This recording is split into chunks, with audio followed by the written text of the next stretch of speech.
100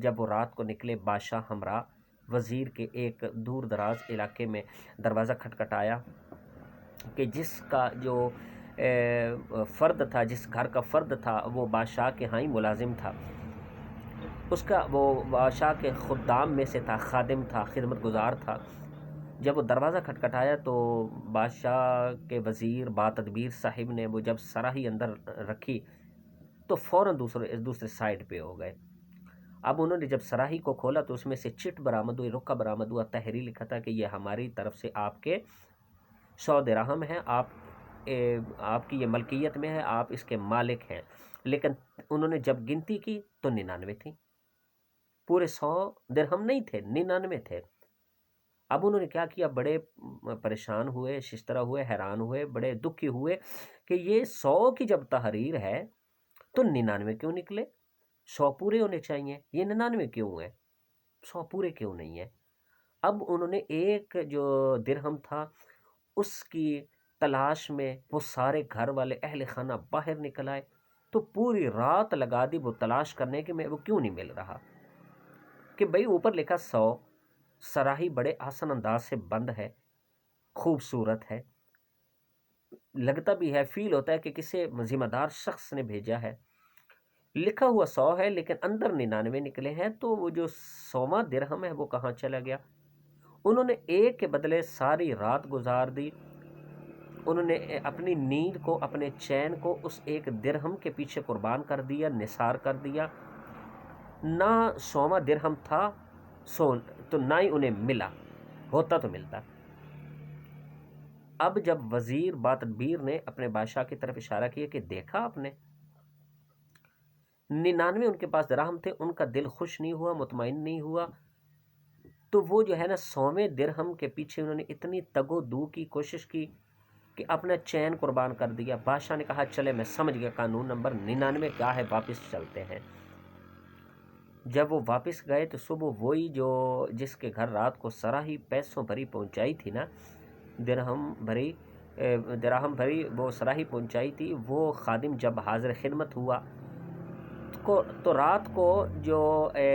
جنجلاہٹ تھی، رات کو جو سو نہیں سکا تھا، اس کے آثار اس کے چہرے پہ عیاں تھے اور سامنے تھے۔ بادشاہ اچھی طرح سمجھ سکتا تھا کہ انہوں نے ایک درہم کے بدلے اپنے چین کو کیسے قربان کیا۔ تو وزیر نے کہا کہ بادشاہ دیکھا آپ نے کہ ایک جو ہے نا ایک درہم کے بدلے ان کے پاس 99 درہم پہنچے، ان پہ وہ خوش نہیں ہوئے، ان کے کوئی تعریفی کلمات ادا نہیں کیے، ان کے حصول پہ کوئی جو ہے نا خوشی کا اظہار نہیں کیا، کوئی مسرت کا اظہار نہیں کیا۔ وہ جو جتنی 99 کے بدلے ان کو خوشیاں حاصل ہونی تھی، انہوں نے اس کے پہ بات نہیں کی، اظہار نہیں کیا۔ وہ جو 100ویں جو حاصل نہ کر سکے، جو ناممکن تھی، اس 100ویں درہم کے پیچھے جو چھپی خوشی تھی، اس غم میں نہ ملنے کے غم میں اپنے 99 درہموں کی جو غمیاں تھی، جو خوشیاں تھی، وہ بھی مقدر کر چکے۔ اس کو بھی جو ہے نا جو ان 99 درہم کے پیچھے جو خوشیاں تھیں نا، اس ایک کا بدلے وہ بھی ضائع کر چکے۔ تو ہماری مثال اسی طرح ہی ہے کہ جب ہم اللہ تعالیٰ کی اتنی عظیم الشان جو عظیم نعمتیں ہیں وہ استعمال کر رہے ہوتے ہیں، لیکن خوشی کا مسرت کا اظہار نہیں کرتے، ایک نہ جو مل رہی ہو اس کے پیچھے اس کی تگ و دو میں ساری زندگی گزار دیتے ہیں اور ہمیشہ شکوے شکایات کرتے نظر آتے ہیں کہ ہمیں وہ کیوں نہیں مل رہی۔ اگر ایک کا خیال چھوڑ دیا جائے کہ جس کا حصول ناممکن ہے، 99 جو اللہ کی نعمتیں ہیں ان کا اظہار کیا جائے، ان کی موجودگی میں جو انسان کو انبساط، سرور، لطف، خوشی حاصل ہوتی، مسرت حاصل ہوتی ہے، ان کا ادراک کیا جائے، ان کا اظہار کیا جائے،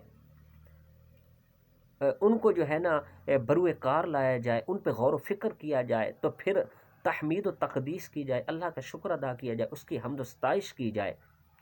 تو یقیناً جس ایک ناممکن خواہش کے حصول نے ہمارے سکون کو تہ بالا کیا ہوا ہے، تہ تیغ بلکہ کیا ہوا ہے، تباہ و برباد کیا ہوا ہے، اگر ہم اس کی ایک ہی فکر چھوڑ دیں، 99 کے اوپر توجہ کریں، جو 99 نعمتیں ہمیں میسر ہیں، تو ہم خوشباش زندگی بسر کر سکتے ہیں، یہ پکی بات ہے۔ جب ہم ایک نہ ملنے والی کے پیچھے اتنی تگ و دو کرتے ہیں تو 99 سے حاصل ہونے والی جو خوشی ہوتی ہے وہ بھی ہم تباہ و برباد کر دیتے ہیں۔ تو اللہ کریم کی نعمتیں واقعی بے شمار ہیں، لا تعداد ہیں، انہیں گن نہیں سکتے۔ تو ایک کے نہ ملنے پہ اپنی جان کو اپنے ہلکان نہیں کرتے، پریشان نہیں ہوتے ناظرین کرام، جد و جہد کرتے ہیں، کوشش کرتے ہیں، صبر و استقامت کا دامن ہاتھ سے نہیں چھوڑتے۔ جب اللہ کریم فرماتے ہیں کہ جب جو میں نعمت دوں تو اس پہ شکر ادا کرے تو پھر میں زیادہ دیتا ہوں، اگر اس پہ ناشکری کی جائے تو پھر میں چھین لیتا ہوں۔ اور اللہ کریم کی یہ بھی وارننگ ہے، یہ بھی تنبیہ ہے۔ اللہ کریم نے فرمایا کہ جو میں نے نعمتیں دی اگر شکر ادا نہیں کرو گے، اگر اپنی بدکاریوں کی وجہ سے اگر اس نعمت کو ہم چھین لیں نا، آپ کی بدکاریوں کی وجہ سے اس نعمت کو چھین لے جس کی آپ قدر نہیں کر رہے، تو پھر ہم اس انداز سے چھینتے ہیں کہ نسلوں واپس نہیں کرتے۔ یہ بھی اللہ کریم کا فرمان ہے۔ تو ناظرین کرام ہمیں کوشش کرنی چاہیے کہ اللہ کی جتنی نعمتیں ہیں کما حق ہو اس پہ شکر ادا کرنا چاہیے، ان کی موجودگی میں اپنے آپ کو مطمئن رکھنا چاہیے، اللہ کی حمد و ثنا کرنی چاہیے، اس کا شکر ادا کرنا چاہیے تاکہ ہمیں اللہ کریم زیادہ نوازے۔ اور ایک جو کسی مصلحت کے تحت لیٹ دیر کا شکار ہے، نہیں مل رہی، تو اس پہ واویلا چیخ و پکار نہیں کرنی چاہیے، اللہ اس سے ناراض ہوتے ہیں۔ تو باقی 99 جو خوشیاں ہیں ہم ان کو بھی اس طرح تباہ و برباد کر دیتے ہیں، ان سے بھی ہم فرحت لذت حاصل نہیں کر سکتے ایک نہ ملنے والی خواہش کے بدلے میں، اس چکر میں۔ تو اللہ تعالیٰ ہم سب کو اپنی نعمتوں پہ شاکر رہنے کی توفیق نصیب فرمائے۔ اگر یہ بات ناظرین کرام اچھی لگے تو کمنٹ سیشن میں اس کا اظہار کر دیجئے گا، بری لگے تو معذرت اصلاح بھی کر سکتے ہیں۔ اور ایک دفعہ میں عرض کروں گا کہ میرے اس چینل کو ضرور لائک اور سبسکرائب کر دیجیے گا۔ السلام علیکم۔